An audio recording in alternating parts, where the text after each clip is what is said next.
ಇನ್ನು ಆ ಸಿನಿಮಾದಲ್ಲಿ ಪಾತ್ರಗಳು ಕೂಡ ಅಷ್ಟೇ ತುಂಬಾ ಪ್ರಮುಖವಾಗಿ ಕಾಣತ್ತು. ಅಪೂರ್ವ ಇರ್ಬೋದು, ಆಮೇಲೆ ಪರ್ಫಾರ್ಮೆನ್ಸ್ ಇರ್ಬೋದು, ಅಂದ್ರೆ ನಿಮ್ಮ ಇದಿರ್ಬೋದು, ಅಂದ್ರೆ ಪಾತ್ರವರ್ಗಗಳ ಬಗ್ಗೆ ಹೇಳೋದಾದ್ರೆ ಅಂಡ್ ಡೈರೆಕ್ಟರ್ ಬಗ್ಗೆ ಹೇಳೋದಾದ್ರೆ ನೀವು ಎಲ್ಲ ಒಳ್ಳೊಳ್ಳೆ ಆ್ಯಕ್ಟ್ರಸ್ಗಳು ಅದಾರೆ. ನಮ್ಮ ಅಪೂರ್ವ ಅವರು ಅಷ್ಟೇ, ಅವರು ಎಲ್ಲ ಮಾಡಿರುವಂಥ ಎಲ್ಲ ಸಿನಿಮಾಗಳು ರೀಸೆಂಟಾಗಿ ನಿಮ್ಮ ವಸ್ತುಗಳಿಗೆ ನೀವೇ ಜವಾಬ್ದಾರಿ ಸಿನಿಮಾ ನೋಡಿದೆ, ಭಾಳ ಚಂದ ಮಾಡಿದರು.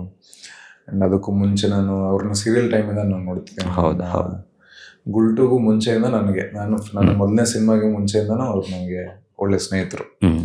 ಅದನ್ನು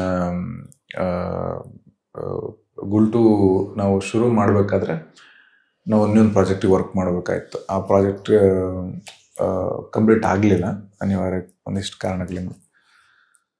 ಸೊ ಅವರಾಗಲಿ, ಆಮೇಲೆ ಒಬ್ಬ ಹೊಸ ಹುಡುಗ ರಾಜೇಶ್ ಅವ್ರು ಮಾಡ್ರ ಮಲಾಣ. ಸೊ ನಮಗೆ ಅದೇ ಅವನ ಒರಿಜಿನಲ್ ಹೆಸರೇ ಹೊಸದು ಅನ್ಸೋ ಅಷ್ಟು ಮಟ್ಟಿಗೆ ನಾವು ಮಲಾಣ ಅಂತ ರೂಢಿ ಆಗ್ಬಿಟ್ಟೈತೆ ನಮಗೆ. ಆತ ನಮ್ಮ ಪದ್ಮಾವತಿ ರಾವ್ ಮೇಡಮ್ ಅದ್ಭುತವಾದ ಕಲಾವಿದರು, ಅವರದಾರ. ನಮ್ಮ ಗುಲ್ಟು ಸಿನಿಮಾ ಹೀರೋಯಿನ್ ಸೋನುಗೌಡ ಅವರು ಇರ್ತಾರೆ, ಹೀರಾಕೃಷ್ಣ ಅಂತ ಒಬ್ರು ಇದ್ದಾರೆ. ಇನ್ನೂ ಒಂದು 2 ಸಪೋರ್ಟಿಂಗ್ ಕಾಸ್ಟ್ ಇದೆ.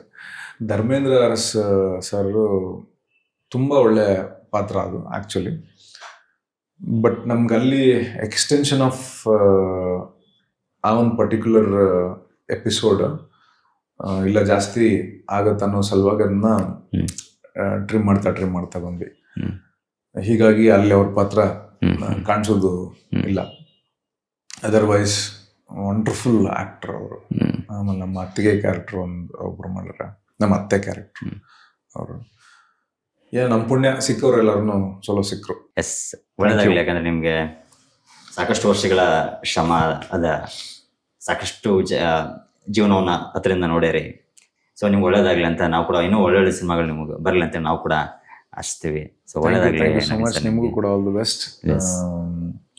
ನಿಮ್ಮದು ಒಂದು ದೊಡ್ಡ ಜರ್ನಿ ಐತಿ. ನಾನು ನೋಡ್ದಂಗೆ ನಾನು ಬೆಟ್ಟದಾಗಿಂದ ನಾನು ನಿಮ್ಮೊಟ್ಟಿಗೆ ಮಾತಾಡ್ದಾಗಿಂದ ನಿಮ್ಮ ಪಯಣಕ್ಕೂ ಕೂಡ ಶುಭಾಶಯಗಳು. ಎಲ್ಲ ಚಲೋತ್ನಾಗಾಗಲಿ. Yes, thank you so much ನಮಗೆ ಸರ್.